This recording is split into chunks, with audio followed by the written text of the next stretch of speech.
Já estamos no finzinho dos 3 tipos de homem. E também falamos sobre o homem espiritual, que é aquele que é o estágio que todos nós desejamos chegar. Porque o homem natural é aquele que está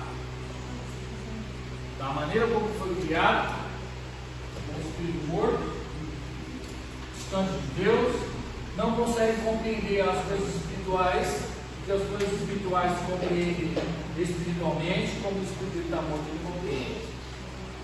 Vimos ali que tem um homem carnal também. O homem carnal ele é aquele que é imaturo espiritualmente. Ele já nasceu de novo, ele já recebeu a Cristo como Senhor e Salvador da existência. Ele até vem na igreja, para falar a verdade, ele é a maioria da igreja. Vou falar para vocês aqui sem medo de errar. 80% da igreja é carnal. Infelizmente. Alguns, porque são novos na fé. Esses até vai. Que eles ainda estão passando por um momento de transição entre o que é natural e o que é espiritual. Ele ainda é novo na fé, é um novo convertido. Ele ainda não conhece as profundidades de Deus. Ele ainda está aprendendo a viver segundo o Espírito. Então, durante alguns momentos ele é espiritual, aí ele volta a ser carnal, porque ele ainda é um menino na fé. Ele precisa crescer.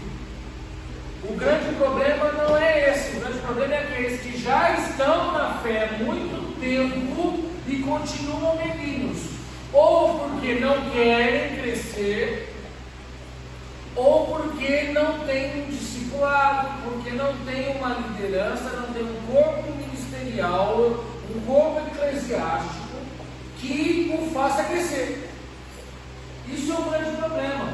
Eu não queria entrar nessa linha, mas é um dos grandes problemas da igreja hoje, que a igreja caminha com uma perna, quando na verdade teria que caminhar com 5. Que nem Efésios capítulo 4, versículo 11, Paulo vai dizer que Jesus deixou para a igreja apóstolos, mestres, profetas, evangelistas e pastores, para a edificação dos santos. Quer ver ali, Efésios capítulo 4?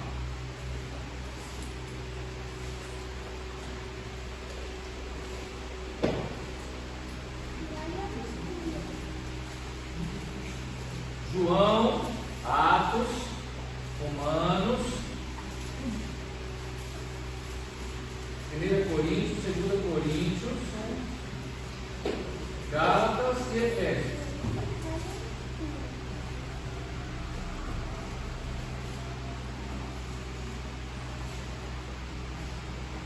João, Atos, Romanos, 1 Coríntios, 2 Coríntios, Gálatas e Efésios. Amém? Todos acharam? Efésios capítulo 4.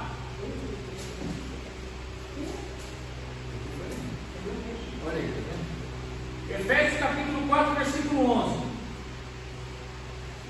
E ele mesmo deu uns para apóstolos, outros para profetas, outros para evangelistas, outros para pastores e outros para doutores. Olha o versículo 12. Para quê? Querendo o aperfeiçoamento dos santos. Ou seja, cada um de nós somos santos. Então, cada membro da igreja é um santo. Então, esses 5 foram chamados para o aperfeiçoamento da igreja. Ora, e para que a igreja precisa ser aperfeiçoada? Para a obra do ministério. Ou seja, preste atenção, cada um de nós tem um chamado, cada um de nós tem um ministério sobre nós. Então, esses 5 foram chamados para os santos e para aperfeiçoá-los no ministério de cada um de vocês. Quando Priscila ora aqui pelas crianças, que ela ora, Senhor, que daqui saiam pastores, que daqui saiam mestres, que daqui saiam evangelistas, essa é a grande verdade, que cada um daqueles vocês foi chamado para uma dessas posições. Eu tenho aqui pastores, mestres, evangelistas, profetas, várias pessoas. Cada um de vocês foi chamado para a obra do ministério. Nós não fomos chamados para ficar sentados no banco da igreja desde que aceitemos a Cristo até morrermos. Não fomos chamados para isso. Para quê? Para que os santos foram chamados para a obra do ministério? Olha lá. Para a edificação do corpo de Cristo. Ou seja, o corpo de Cristo, a igreja, ela só pode ser edificada por pessoas com ministérios, por pessoas santas. Então, o que acontece com o homem carnal da igreja? Ou ele não quer crescer, ou ele não tem pessoas que o aperfeiçoem, que o discipulem, que identifiquem neles, em cada um de vocês, chamados e ministérios. O nosso pastor anterior, presta atenção. O nosso último pastor, nosso antecessor, o antecessor do pastor Vitor, meu pastor e o pastor da Priscila, pastor Fando, chamou-nos do gabinete. Quando ele assumiu o ministério, ele é o presidente do ministério. São 7 igrejas, 6 no Brasil e uma aqui em Portugal. Quando ele assumiu a nossa congregação, o presidente do Supremo Conselho da igreja, quando ele num determinado momento, ele assumiu a nossa congregação, lá onde a gente morava, uma das 7. E ele se tornou o pastor local. Diversas coisas, não convém dizer agora. Então o que ele foi fazendo? Ele chamou todos os líderes, primeiro, gabinete, com todos os líderes. Chegou a nossa vez. Então ele chamou primeiro os pastores, chamou depois o pessoal do louvor, chamou depois o pessoal que fazia cantina, foi chamado. Então, ele disse que casais, aqueles que eram casados iam um casal. Chamou ele Priscila. E conversou conosco, etc e tal, e falou para ela, e começou por ela. Priscila, por que você está na igreja? Na igreja? Não, eu quero saber por que você está na igreja. Não, eu quero saber qual é o seu chamado. Não sei. Como não sabe? O que você gosta de fazer? O que você já fez na obra? Ah, eu já participei do grupo de louvor. Ah, já participou do grupo de louvor? E ele é músico. É músico profissional. Passou a mão no violão, vamos lá. Qual o tom?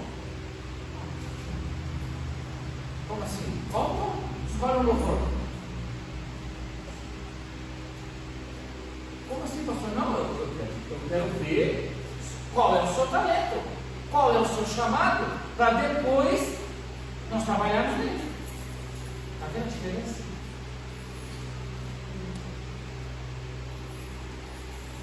Aí ficou naquela coisa, vai, não vai, ai não sei, ai meu Deus, e coisa e tal. 15 minutos depois ela cantou.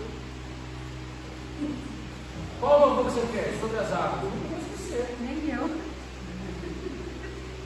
Sobre as águas do Azenar. E ela começou a cantar. Vou trocar o tom agora. Ele trocou o tom. Aí sabe o que ele funciona? Porque no meu altar só sobe pessoas ungidas com talento.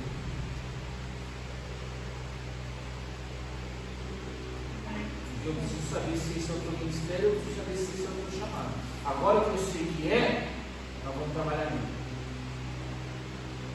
Então eu quero que você, se possível, faça uma aula de canto.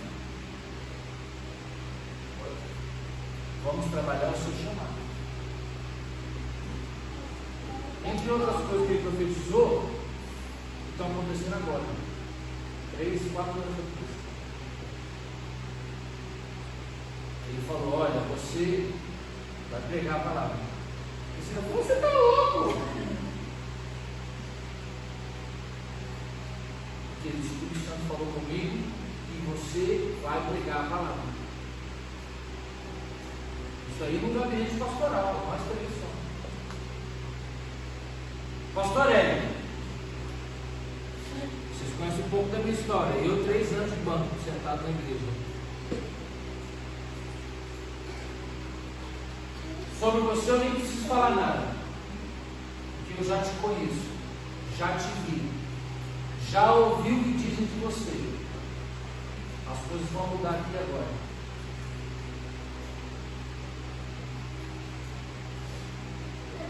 Estão conseguindo compreender? E aí ele disse o mais importante de tudo que eu quero dizer para vocês agora. Ele falou para mim assim: você, olha só, um homem que fundou um ministério de mais de 10 mil pessoas. Ele é o responsável por 10 mil pessoas, são 7 igrejas fora do país, igrejas fora do país. Ele montou esse ministério sozinho. Um dia vocês vão conhecê-lo. Ele parece um mendigo andando na rua. Pastor Vamos, te amo. Você não dá nada por ele. É um homem cheio da unção de Deus. Sabe o que ele falou para mim? Ele falou: você é o melhor mestre dessa igreja. E eu não tenho problema nenhum. Eu não tenho problema nenhum em saber que você prega muito mais do que eu, que você conhece muito mais da Bíblia do que eu, porque eu não sou nada nessa igreja a não ser um descobridor de talentos. Deus me chamou para descobrir o talento de cada um da minha igreja. Estão conseguindo compreender o que eu estou dizendo?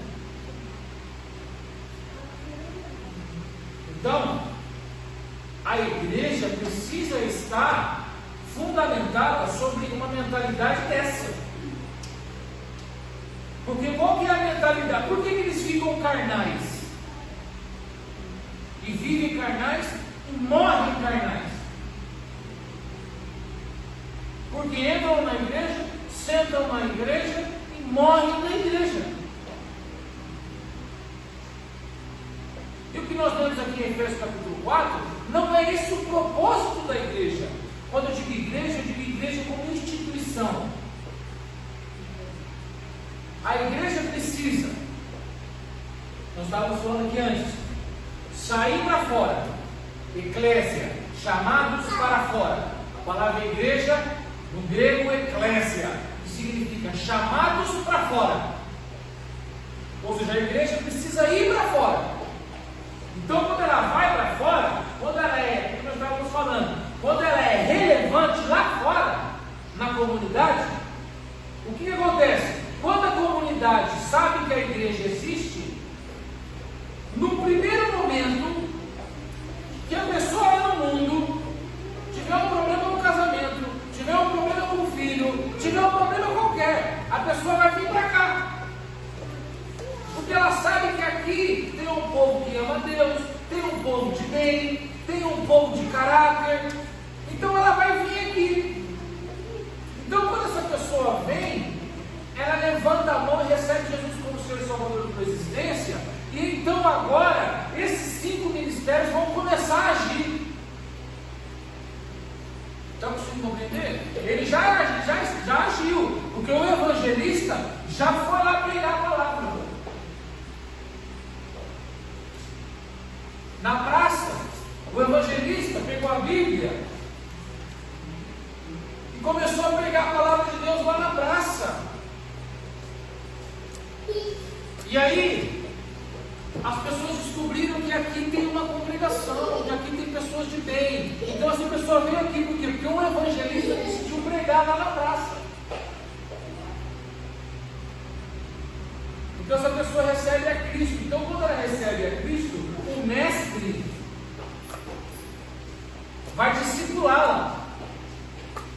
na doutrina, vai ensiná-la.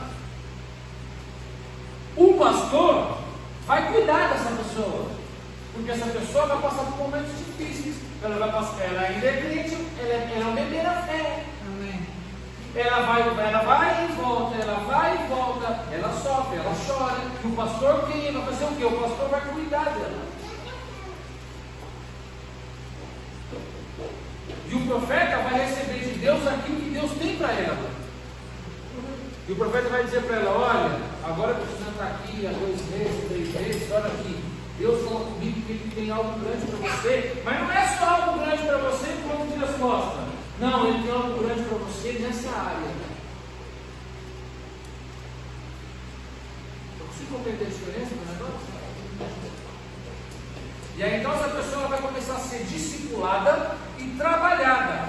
Para quê? Para que ela se transforme em um desses. E quando ela se transforma em um desses, você agora você já não tem mais 50 pessoas. Você não tem mais 50 pessoas e 5 líderes. Agora você tem 51 pessoas e 6 líderes. E agora você transformou uma pessoa. E agora você tem uma força a mais de trabalho. Você tem um pastor a mais, ou você tem um profeta a mais, ou você tem um evangelista a mais. Por quê? Identificou-se naquela pessoa o chamado dela. Eu consigo compreender? E essa pessoa, enquanto ela está sendo trabalhada, ela vai deixar de ser carnal. Porque ela já vai compreender toda a doutrina, ela já recebe o estudo da palavra, essas questões simples que a gente está falando aqui, quase 6 meses, ela já aprende. Os primeiros 6 meses de crente, ela já aprende isso tudo que você aprendeu com Cristo. Só que o que aconteceu? É assim que funciona hoje? Não é assim que funciona hoje. Por quê? Apóstolo só os 12. Pum, já quebrou o primeiro ministério. Apóstolo só os 12. Pum. Inclusive o Judas. Porque quem fala, olha aqui para mim, quem ensina que apóstolo é só os 12, nem considera Paulo como um. Apóstolo só os 12. Pum, já quebraram o primeiro ministério. Mestre não é muito trabalho. Eu prego aqui, falo um monte de asneira, o mestre vem aqui, bate em mim, fala que eu estou errado, que não posso falar esse tipo de coisa. Então, o mestre também não tem mais. Profeta somos todos. Já quebrou mais um terceiro ministério. Evangelista? Não, evangelista virou pregador. Senta aí, tem uma oportunidade de vez em quando, está resolvido. Quem sobrou? Pastor. Aí o pastor faz tudo. Aquilo que 5 pessoas faziam, agora só um. Agora eu te pergunto, e se esse cara foi chamado para cuidar, por que ele está ensinando? Se esse cara foi chamado para cuidar, por que ele está profetizando? Se esse homem foi chamado para cuidar, por que ele está apostolando? Se ele foi chamado para cuidar, por que ele está fazendo aquilo que não foi o chamado dele? É por isso que a igreja caminha assim, caminhando. Coitado, não consegue fazer tudo. Mesmo que ele quisesse, ele não foi chamado para aquilo. E o que é pior, se ele foi chamado para. Nós falamos sobre Jeremias, não falamos? Aí eu falei, né? Pior ainda, se ele foi chamado para cuidar, e se ele quiser, na melhor das intenções, profetizar, Deus vai chamar ele: ei, que história é essa de você profetizar? Eu não chamei você para cuidar, eu não chamei você para profetizar porque você quer ser pastor, eu não chamei você para ser apóstolo porque você quer ser evangelista, eu não chamei você para ser ministro de louvor porque você quer ser pastor, eu não chamei você para ser diácono, porque eu não sei se você sabe, diácono é um ministério. Aquele que foi chamado para ser diácono vai ser diácono a vida toda. Não olha com essa cara de espantado que você achava que diácono era só o começo da carreira ministerial. E é assim que foi te ensinado. Eu não quero mais ser só membro, então eu começo sendo diácono. Foi assim que te ensinaram. Eu não sei onde está na Bíblia isso.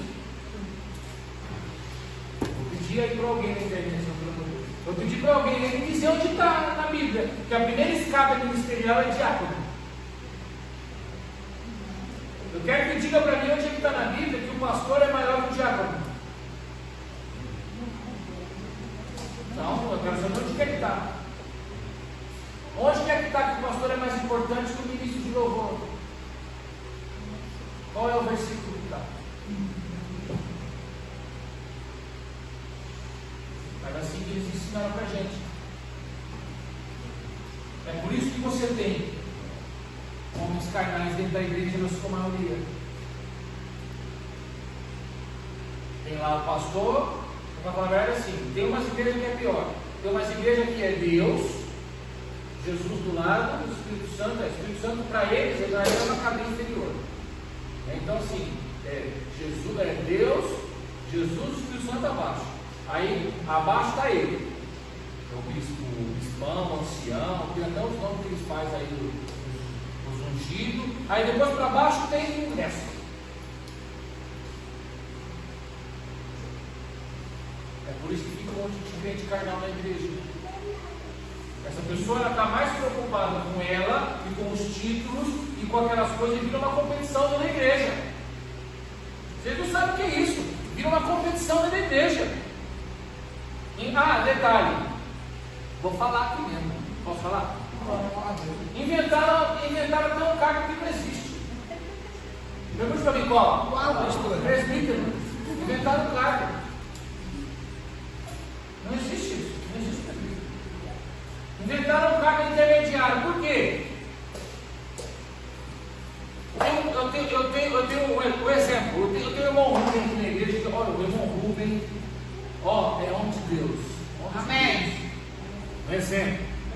Homem de Deus. Dizimão, cheio, dízimo gordinho, gostoso, Só que assim, o irmão Rubem não é assim, tão de Deus assim. Mas também não vou perder ele. Mas ele é membro da igreja, ele ajuda tanto a nossa igreja. Vamos consagrar ele então diácono. Só fica lá na porta, abrindo a porta. O cara é rico, empresário, vai ficar lá na porta. Presta atenção. Você acha? O cara chega de Ferrari, de BMW, de Mercedes, ele vai ficar na porta. Não dá para consagrar ele diácono. Presta atenção. Então vamos consagrar logo ele pastorzão aqui. Mas também não é tão de Deus assim, nem a Bíblia lê. O que a gente faz com ele? Vem, procura a Bíblia aí se tem alguma coisa que não seja pastor, mas também não seja diácono. Acredita que o que é esse presbítero? Mas o presbítero, ele prega de vez em quando e não precisa ficar na porta também. E aí ele fica todo pomposo e fica na nossa igreja e continua dando dízimo. Criou-se o presbítero. Você não acredita? Não, ainda.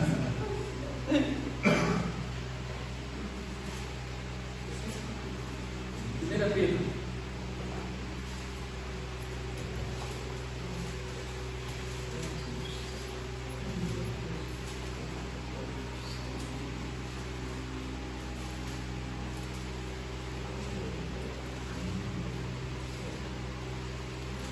A nossa igreja tinha presbítero? Tinha?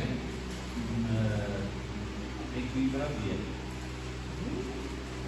É por causa desse tipo de ensino que os mestres perderam a cabeça logo no início.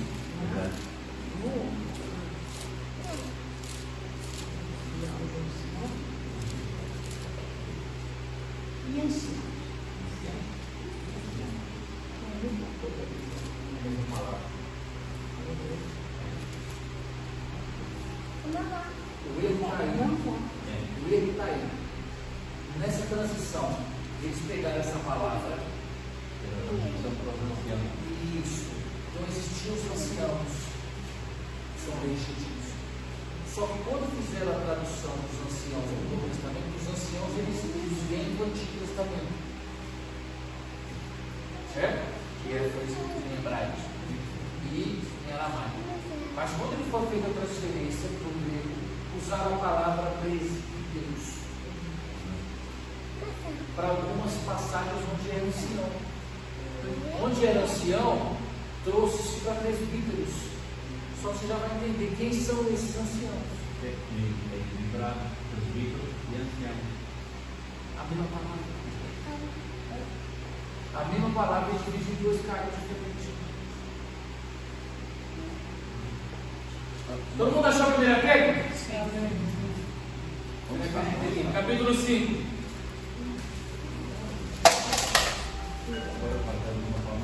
Eu vou pedir para esses aí me explicarem esse texto.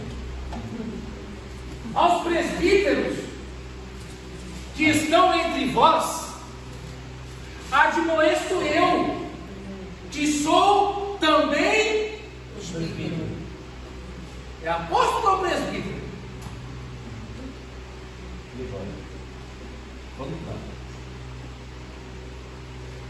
Você sabia que Pedro era presbítero?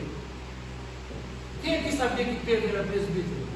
Fui eu que disse que Pedro era presbítero? Não. Quem disse que ele era presbítero? Foi ele mesmo.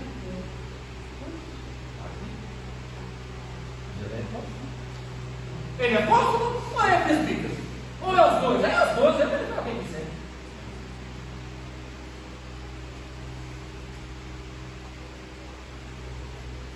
Então,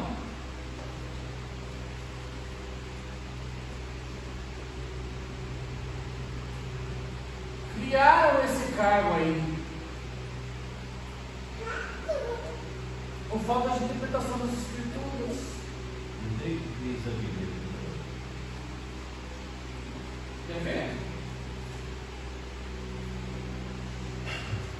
Agora a Margone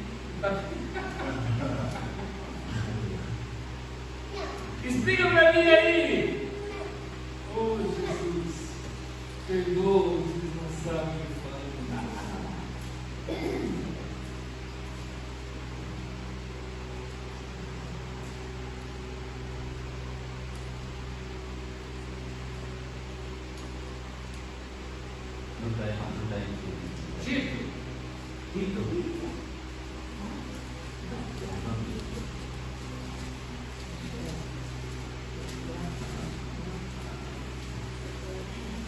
Agora você imagina, eu fui dar um estudo sobre isso que nós estamos falando aqui rapidinho, é episcopologia, é o estudo do episcopado.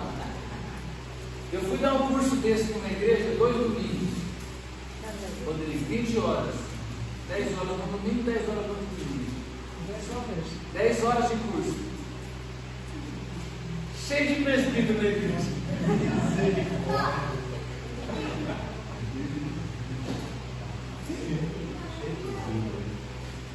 Pastor me ligou e falou: pastorzão, tudo bem? Eu falei: tudo. Ele falou: cara, eu preciso de você. Eu falei: o quê? Quero juntar toda a minha liderança, quero que você venha aqui e dê um curso para eles sobre episcopologia. Eu falei: sério? Ele falou: pode vir.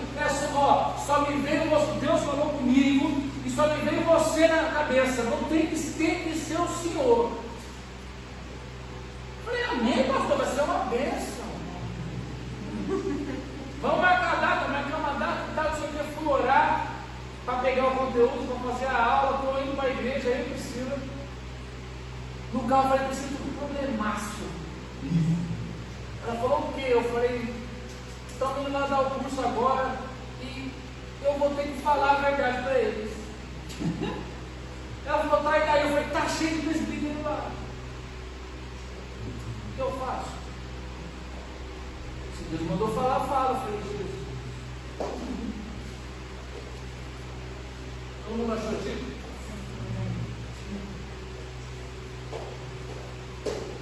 Versículo 5 do capítulo 1.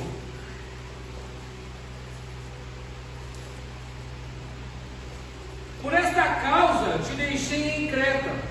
Tito, Paulo está falando para Tito, para que pusesses em boa ordem as coisas que ainda restam, e de cidade em cidade estabelecesses os títulos, como já te mandei. Aquele que for irrepreensível, marido de uma mulher que tenha filhos fiéis, que não possam ser acusados de dissolução, nem são desobedientes. Porque é necessário que o bispo, está escrito bispo na tua? Opa, peraí, você me chama de novo agora. Surgiu mais uma agora. Tchau, olha quem está aqui, o bispo. Surgiu mais uma agora.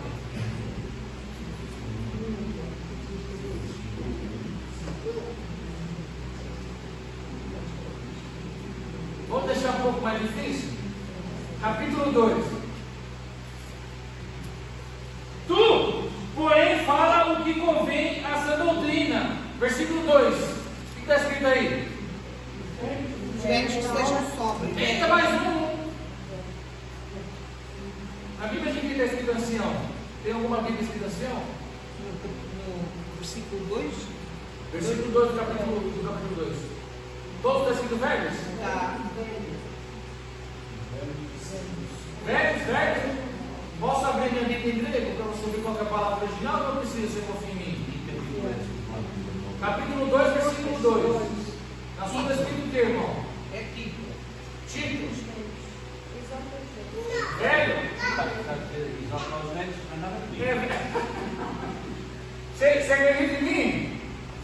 No original grego, sabe qual que é a palavra que está escrita aí? Qual é? Presbíteros. Não, já foi variado.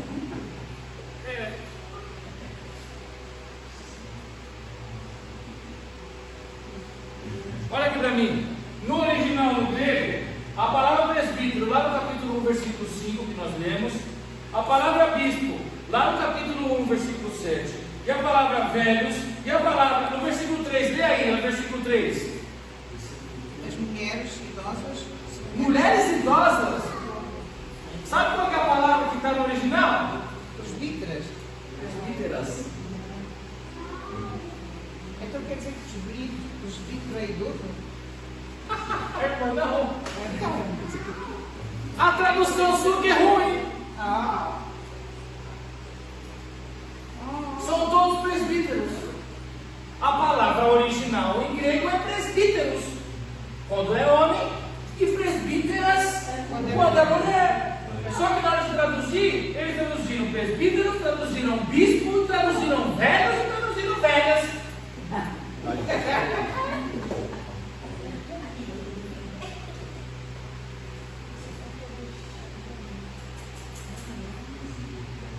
E como que fica a cabeça do crente?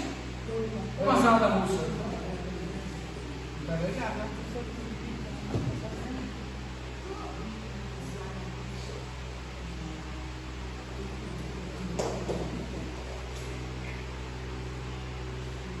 Criaram o presbítero. Colocaram ele ali no meio ali. Nem é diácono, nem é um ministro. É um ministro do Evangelho, só que também não é pastor, não é evangelista, é amorfo. Agora estão fazendo consagração de príncipe, de princesa. Eita, Maria! Estão fazendo essas consagrações. Bispo também não existe?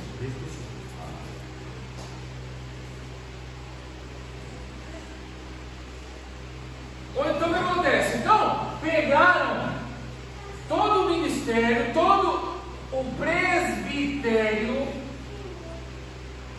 torceram ele todo, arrancaram uns, adicionaram outros, fizeram uma bagunça. Só o pastor é que manda, o pastor é que prega, o pastor é que cuida, o pastor é que ensina, o pastor é que evangeliza, o pastor é que profetiza. Ele faz tudo, ninguém faz nada. Por isso que você está aí há 20 anos e nunca foi discipulado. Lembra que eu falei o que o pastor Vitor está fazendo aqui? não se faz. Colocar aqui um mestre para ensinar vocês, não é lugar nenhum que tem. Podia estar ele aqui. Mas assim como o pastor Vando, ele olhou e falou: eu não fui chamado para isso. Você foi, vai e faça.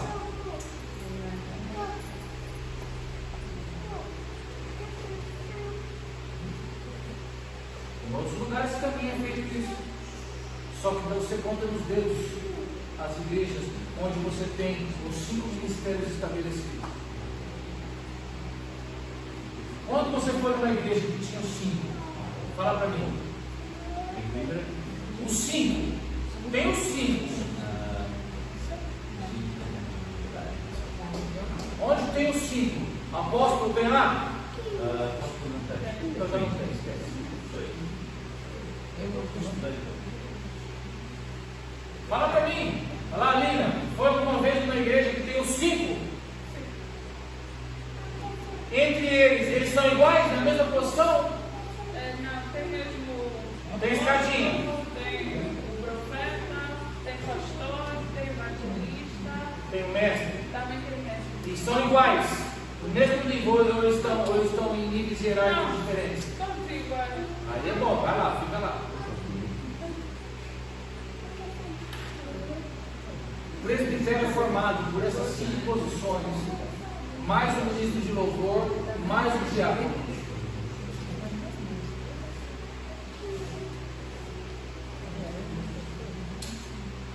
Por isso que as pessoas não são discipuladas.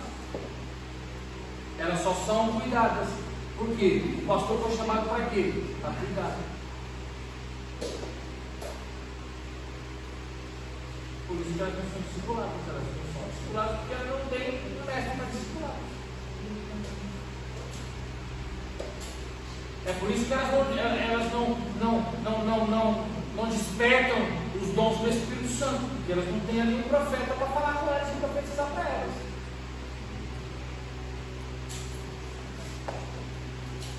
É por isso que elas não se tornam líderes influentes, que saem daqui e abrem congregações, porque não tem um apóstolo ali que vai olhar para elas e vai falar: você é um apóstolo, você vai sair por aí abrindo igrejas, você vai sair por aí fundando congregações.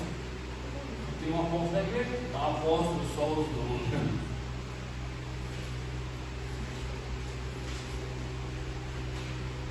Tem apóstolo lá também, tem na Bíblia.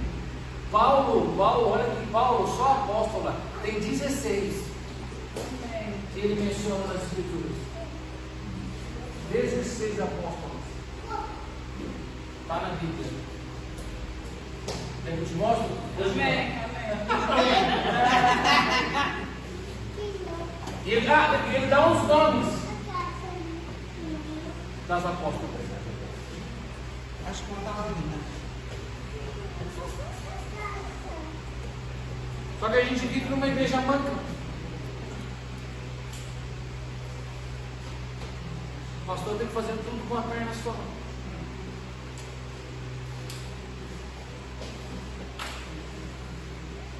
Então a igreja vai, as pessoas vêm, a igreja recebe, a igreja discipula, a igreja forma, e depois ela faz o quê?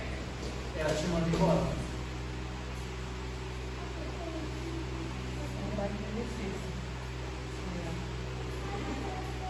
Eu recebo a irmã, eu vou lá fora, eu recebo a irmã vem, ela aceita Cristo, eu cuido dela, eu discipulo ela, eu formo ela, e eu pego ela e eu falo: agora vai, tchau, vai fazer a obra, tchau.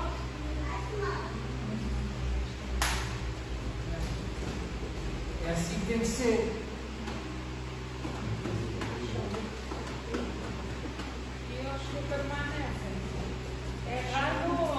Os que permanecem,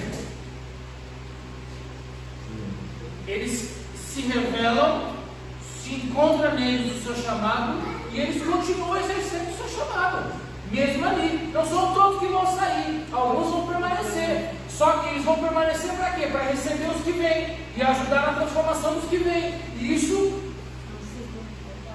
Não para. Não para, é um ciclo.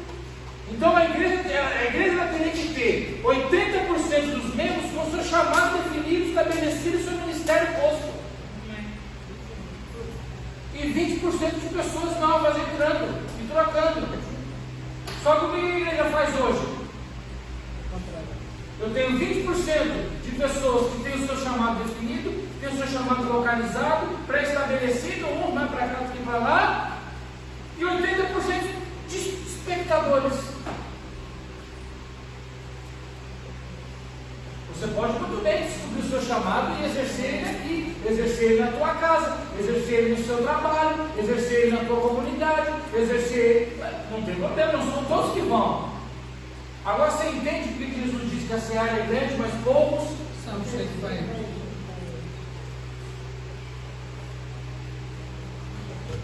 Ele já disse que era pouco, e aí o que a gente faz? A gente ainda diminui eles mais ainda. Identificador de talentos. Então, aqui tem evangelista, aqui tem profeta, ali tem diácono, ali tem ministro de louvor, aqui tem isso, aqui tem aquilo. Identificador de talentos, isso aqui é pregador. Esse aqui, ó, esse aqui faz bem, ó, esse aqui é a oração.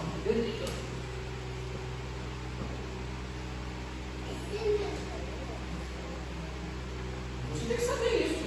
Quando você chega, por ser discipulado, você tem que receber essa palavra. Você vai se movimentar. Eu quero você que sentado com o tempo. Então já pega a sua bibliazinha, já vai ler a bibliazinha, que toda vez que vem é você que prega a Bíblia. Pronto, já dá logo um tratamento de choque. Você que prega, já estamos com mistério. Ah, mas ela vai chegar aqui, vai pregar, vai falar umas asneiras. Vai. Aí você pega o mestre e senta aqui. Ó, então você pregou comigo. Você pregou, você falou isso e isso está errado. Tá assim, tá entendendo? Ó, vai ser aqui. Não é assim. Senta aqui. Escola bíblica, gente, vamos cá, aqui, ó, isso aqui, assim. Quando você for pregar, falou às vezes, senta. Ó, de novo. Porque eu tenho um processo de formação.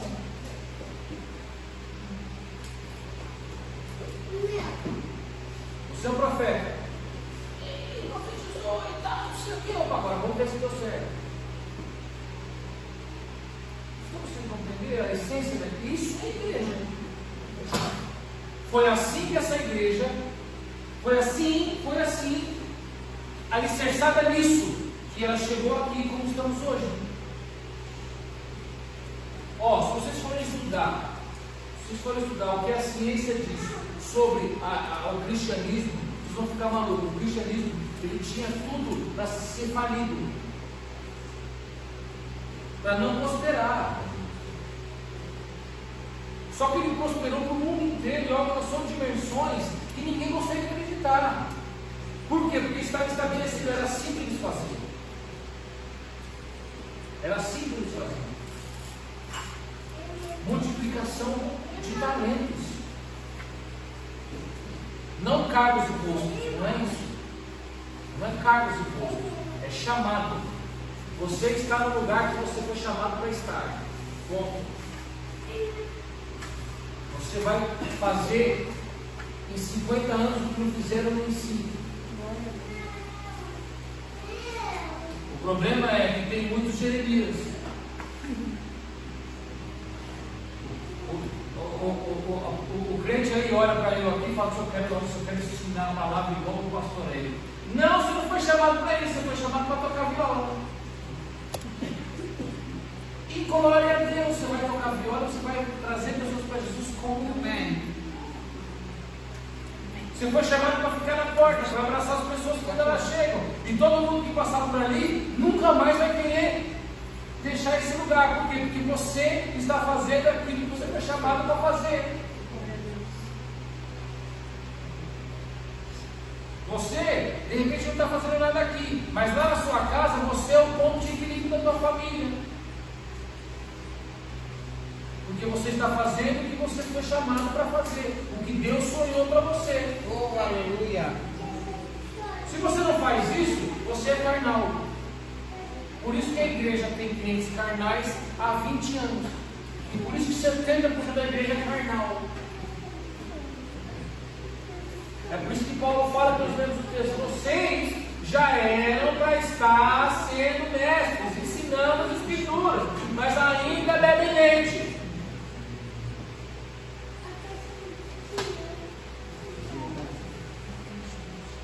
Amém? Quem pode pegar uma água para mim, em nome de Jesus? Falei demais.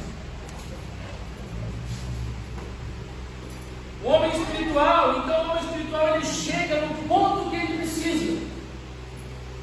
Ele já faz o ministério, ele já vive a vontade de Deus, ele vive em santidade, ele busca viver em santidade, ele busca viver segundo os preceitos das Escrituras, ele vive debaixo de um princípio de autoridade espiritual estabelecido. Então, se o pastor dele fala para ele fazer tal coisa, ele faz. Se o pastor dele fala para ele não fazer tal coisa, ele não faz. Ele busca viver segundo os princípios estabelecidos da santidade de Deus. Esse é o homem espiritual. Isento de pecado nenhum? Claro que não. Isento de falhas? Claro que não. Só que, quando ele falha, ele volta atrás onde errou, é o que as Escrituras dizem. Quando você cair, você levanta, volta para trás onde você errou e recomeça. Tem homem mais falho nas Escrituras do que Davi, que fez tanta coisa errada, que deixou de fazer tantas coisas, mas todas as vezes ele caía, ele se levantava, voltava para trás e recomeçava. Esse é o homem espiritual.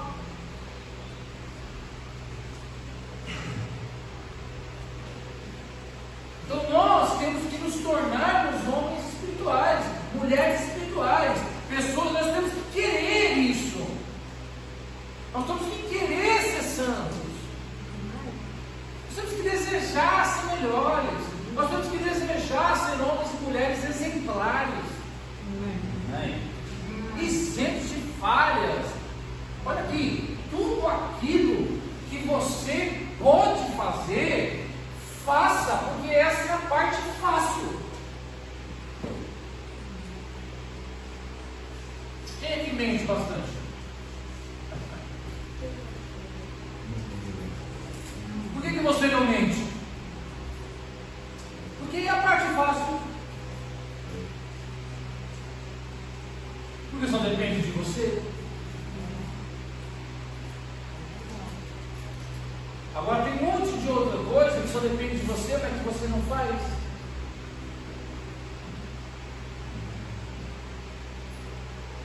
Está conseguindo compreender? O que é viver em busca de santidade? É fazer tudo aquilo que é possível fazer. Porque olha aqui para mim, desejar matar o teu marido.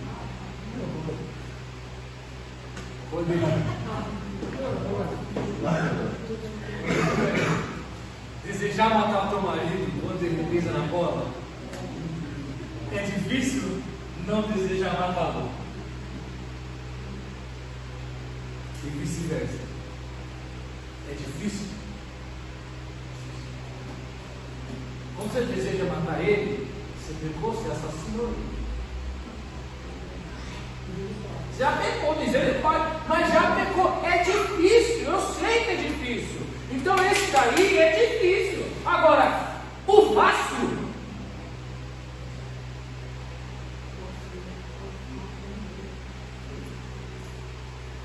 Evitar a aparência do mal é fácil.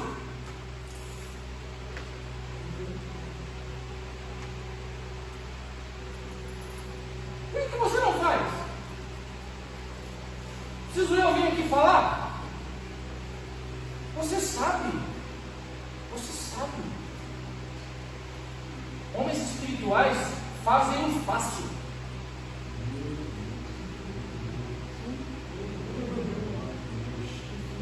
Mulheres espirituais fazem o fácil.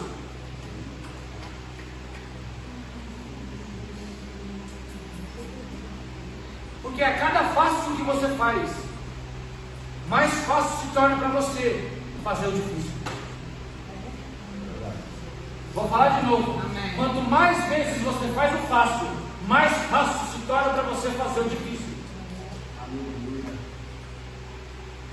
Homens espirituais vivem assim. Mulheres espirituais vivem assim. É mais fácil obedecer do que sacrificar.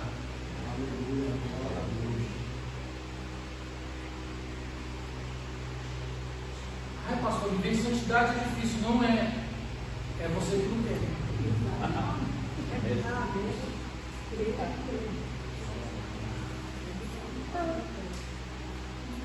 Se você afastar a aparência do mal, já está bom demais. Fica aí. Amém. 2 Coríntios capítulo 3, versículo 18.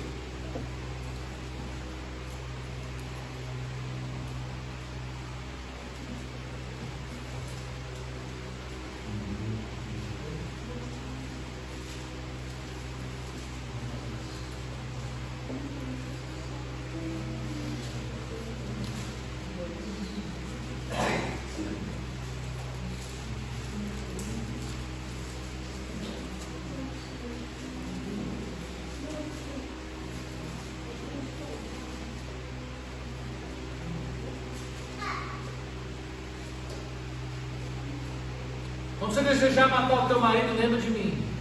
Mata não, por favor, Jesus. Me perdoa por esse abençoado que eu matei agora. Ai, saiu. Não, pastor. Senhor amado, me perdoa. Vai lá dar um abraço nele, um miminho, um carinho, fala, vem cá, senta aqui do meu ladinho.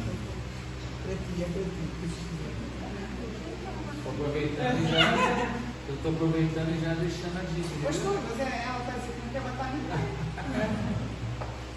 Agora.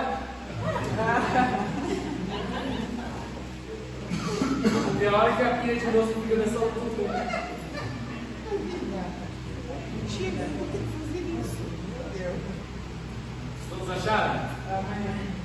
Mas todos nós, com o rosto descoberto, refletindo como um espelho a glória do Senhor, somos transformados de glória em glória. Você não achava que isso aqui era glória a Deus? Ei, deixa eu ver um pouquinho. Glória, deixa eu ver um pouquinho. Mas era isso, você não achava que era isso.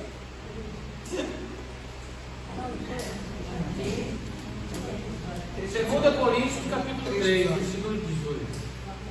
O que é de glória em glória? É cada fácil que você faz é um glória. Amém. Vamos ler de novo? Mas todos nós, com o rosto descoberto, refletindo como um espelho a glória do Senhor, somos então transformados de glória em glória. A cada fácil que você faz é um glória. Glória aqui, glória aqui, glória aqui. Passei por essa. Podia ter mentido, não menti. Podia ter feito isso, não fiz. Podia ter feito isso, não fiz. Podia ter feito isso, não fiz. E glória em glória, em glória, em glória, em glória, em glória. Podia ter passado a perna nesse, não passei. Podia ter falado um palavrão aqui, não falei. Podia ter encharcado a cana aqui hoje, não encharquei. Podia ter feito isso, não fiz. Podia ter xingado, não xinguei. Podia ter falado isso, não falei. Podia ter mentido, não menti. De glória em glória. Podia ter escandalizado, não escandalizei. De glória em glória. Porque esse eu faço. Por que você não faz o fácil? Posso responder? Porque você é carnal.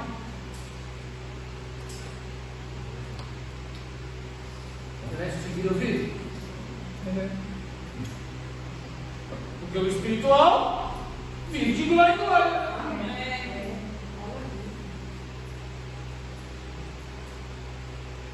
Você olha com essa cara assim. Desculpa, mas não tem que falar, alguém tem que falar. Talvez você não seja tão carnal, só um pouquinho.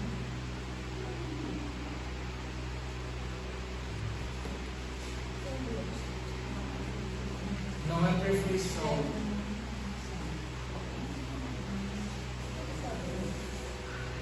É aquilo que eu faço.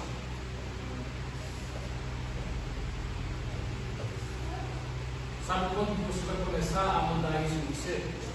Pergunta tem quando? Quando você souber quem você é. Amém. Aleluia, Jesus. Eu vou fazer um exercício agora. Todo mundo tem caneta? Amém.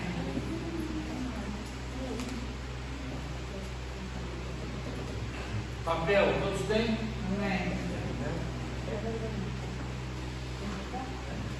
Ensina lá também. Arruma para mim no meu esposo alguém, por favor, um papel e uma caneta. Boa, obrigada. Tá na mão, tá na mão, tá na mão. Tá aqui, obrigada. Tem, irmão? Rodrigo precisa. Aqui, pega a caneta aqui e pega o papel e alguém no caminho. Aqui, ó.